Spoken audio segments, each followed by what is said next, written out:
зебунисои азизён ҳамагӣ 13 сол дорад. зебунисо фарзанди бузурги хонадон асту пайваста ба корҳои модараш низ кӯмак мерасонад. ӯ ба китобхонӣ шавқи беандоза дошта, рӯзҳои таътили зимистонаро низ ҳамроҳи бародаронаш ҷаъфар ва суханбар самаранок истифода мебарад. ҳангоми сари дастурхон ҷамъ омадани ҳамаи аъзоёни оила, падари бузургвори хонадон амаки Каримҷон пайваста набирагонашро насиҳат кардаву ба китобхониву илмомӯзӣ ҳидоят мекунад.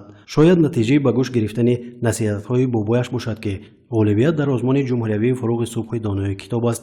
имрӯз номи зебунисоро миёни ҳамсолону ҳамдиҳагонаш вирдизабон кардаву ӯ ифтихори ҳамсинфонаш аст.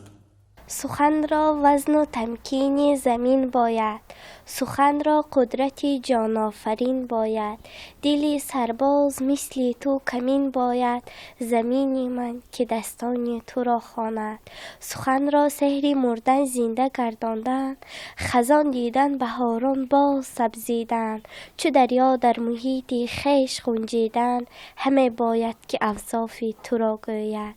طولی 2 سال است که آزمون با دستگیری به واسطه حکومت جمهوری تاجیکستان، اساسگزاری صلح و وحدت ملی، پرزیدنت جمهوری تاجیکستان، پیشوای معظم ملت محترم امام علی رحمان برگزار و تشکیل کرده ایستادند و من خرسند از آن هستم که در این آزمون شرکت ورزیده سزاوار جای سیوم گشتم.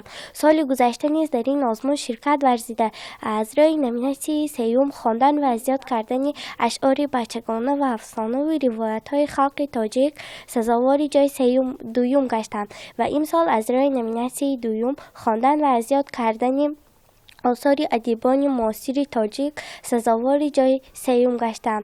соли дуюм аст ки хонандаи синфи ҳафтуми гимназияи рақами 2 деҳаи далёни ноҳияи деваштич зебунисои азизиён дар даври ҷумҳуриявии озмуни фуруғи субҳи донои китоб аст сазовори ҷои намоён мегардад. азбаски падари зебунисо темурҷон азизов омӯзгори фанни забони модарӣ ва адабиёт аст, меҳри китобхониву азбар намудани ашъори шоирони классикиву муосир дар ниҳоди ӯ аз айёми кӯдакӣ ҷой гирифтааст. бобо падар ва модари ӯ аз дастовардҳояш шод буда барои дар оянда такмил додани донишу малакаи зебунисо шароит фароҳам оварданд. چنانه که شمعی رودکی و فردوسی دقیقی و بلخی نگاهبانی نمودند و فروزان کردند. امروز فرزانه و آذرخش منقد اسکر حکیم ادبیاتشناس بایمرا شریف زاده و اینچنین دیگر شاعرانی زیاد آن را فروزان نگاه می‌دارند و ما از تمام کلی نورسانی مؤسسه‌مون وعده می‌دهیم که ما نیز در آینده می‌خوانیم و آن شمع را نگاهبانی نموده به نسل‌های آینده تاجیکستان می‌سپاریم. تو امروز зебунисо 600 китоб ва 40 роману 80 повест мутоилаа намудаву 120 рубоиву дубайтӣ, 14 достон ва миқдори 1200 мисра азбар кардааст. маъмурияти гимназияи рақами 2 деҳаи далёни поён бо фароҳам овардани шароити бештару хубтар дар оянда нақша дорад ки сафи дӯстдорони китобро зиёд намояд. استقلالیت دولتی یکی از نعمت بی‌بهای تاجیکستان صاحب استقلال میباشد. با طفیل استقلالیت دولتی و سیاست معارف پرورانه پیشوای معظم ملت طی 2 سال است که در جمهوری ما آزمون جمهوری فروغ صبح دانایی شده ایستاده است. باعث افتخار است که سال دوم است که خواننده صنف هفتم گیمنازیای رقم 2 زبونیسای عزیزیان سال خورشید 2019-20 جای افتخاری جای دوم را اشغال کرده بود. امسال باشد سال جای سوم را اشغال کرد.